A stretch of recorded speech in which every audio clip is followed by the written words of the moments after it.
Before I start building a custom directive, I like to think through what is the style of directive I'm writing. And I have three general categories that I've come up with that I like to group directives into. And we're going to talk about those here.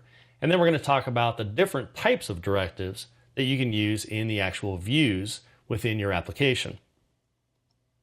So when it comes to directive categories, you're going to see as we move throughout the course that there's different techniques and different approaches you can take as you write the directive. So one of the first ones that'll be pretty obvious to you if you've done much with the DOM in the past, whether it's jQuery plugins or vanilla JavaScript or something like that, is what I call the DOM-driven directives. They're all about DOM manipulation. You want to show or hide something, you want something to slide in, maybe do a fancy animation or something along those lines, but ultimately it's all relating to the DOM. Now, the kind of opposite of that is, what if I don't want to write a lot of DOM manipulation code? What if I just want to use the built-in AngularJS directives in my directive?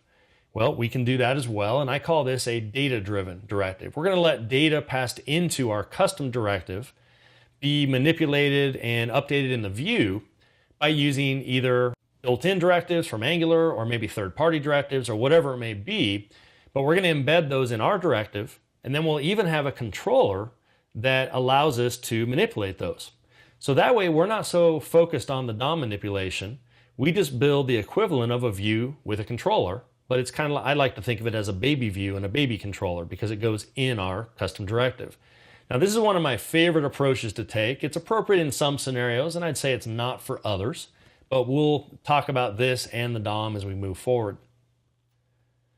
Now the third one is you might have a directive that just has a specific behavior that isn't necessarily related to DOM manipulation, but you might, for instance, want when a div or a button is clicked to attach a directive that you write to that div or button that just raises an event. Maybe it broadcasts an event or emits an event to other directives, to other parts of your app, maybe even a factory behind the scenes can get to this.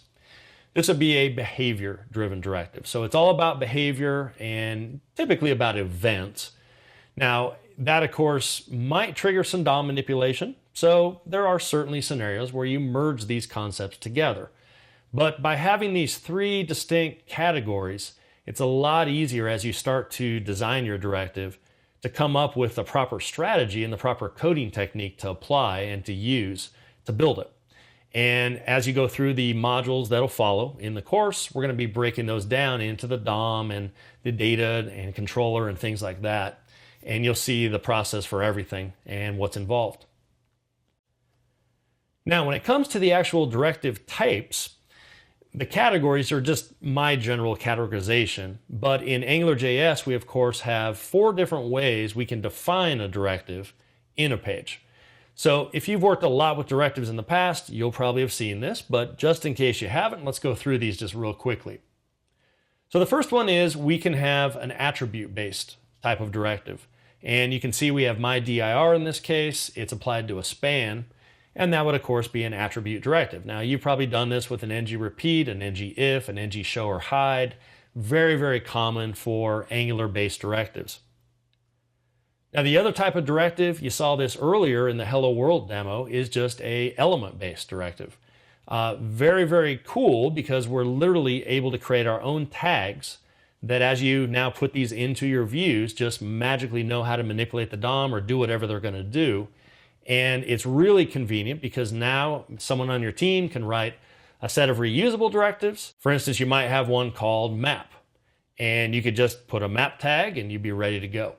So these two are definitely the most common types, and you're going to see as we move along that starting with Angular 1.3, these are actually the default directive types. Used to be it was an attribute type, but in Angular 1.3 or higher, an attribute or an element can be used as you write a custom directive, and that just works out of the box.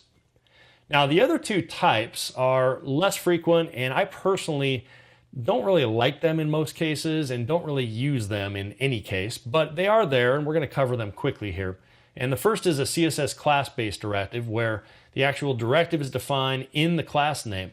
You'll notice you can even assign a value by putting a colon between the two. Kind of interesting.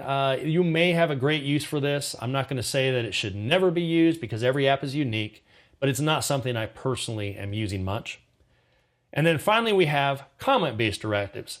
Now, these were a little more common back before ng-repeat had some extra features. There's kind of a start and an end feature of ng-repeat you can do now.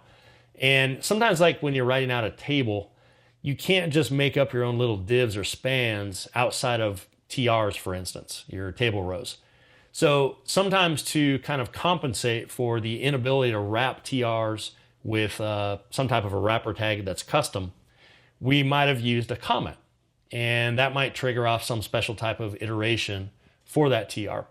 This again is not one that's very frequent, but it is possible to actually define a directive in a comment. Angular is smart enough to read that and it'll know what to do with it. So now that you've seen the different categories of the directives I like to think through and the different ways they can be used, the directive types, we're going to move on and wrap up and talk about some of the key building blocks of AngularJS directives, and that'll wrap up our Module 1.